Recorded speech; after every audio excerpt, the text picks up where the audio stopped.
Alors nous allons voir maintenant comment calculer les diminutions en pourcentage, à savoir par exemple comment calculer le prix soldé, connaissant le prix initial de vente et le montant et le pourcentage de solde, ou bien, dans un deuxième temps, retrouver le prix avant solde, connaissant le prix soldé et le taux de solde. Alors voici le premier problème qui nous est posé. On connaît donc un article qui est vendu comme prix initial à 49 €. Il est soldé à moins 25%. On voudrait connaître le montant du rabais et le prix soldé.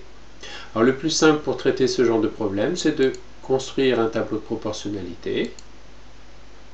Alors ce tableau de proportionnalité, on a une colonne avec les différents montants en euros et une autre colonne en pourcentage. Alors notre prix de vente initial de 49 € sera la base 100 dans tous nos calculs, donc 100%.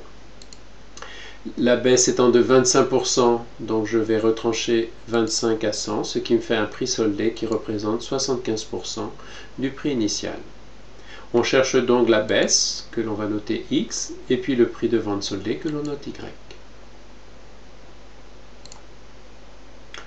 Alors le montant de la baisse, on va appliquer donc le produit en croix puisque c'est un tableau de proportionnalité. Donc X est égal à 49 fois 75 divisé par 100, ce qui nous donne 12,25 €. Alors on en déduit maintenant facilement le prix soldé, qui est la différence entre le prix initial de vente moins le montant de la baisse, ce qui nous donne un prix soldé de 36,75 €.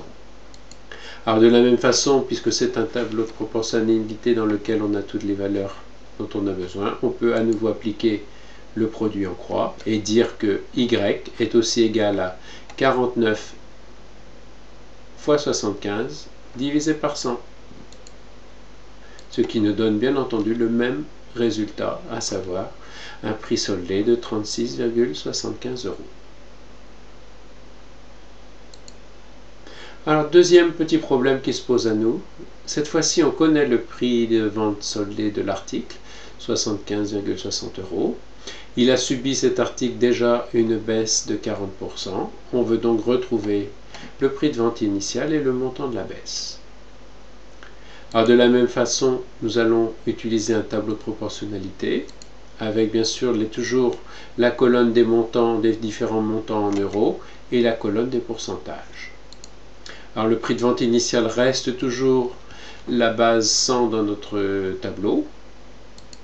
La baisse ici est donc de 40%, ce qui se retranche à 100%, ce qui donne un prix soldé qui représente cette fois 60% du prix initial.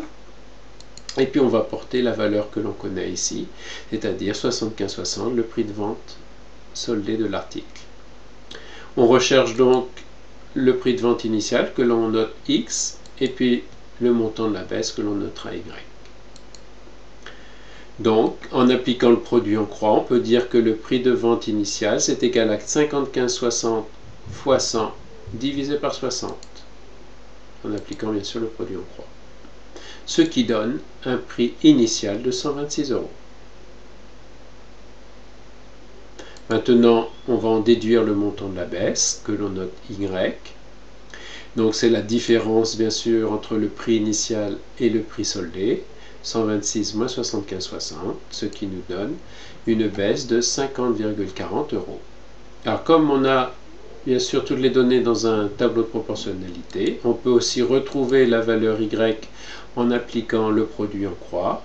Donc Y égale 75,60 fois 40 divisé par 60. Ce qui nous donne bien entendu et heureusement la même chose, c'est-à-dire 50,40 €.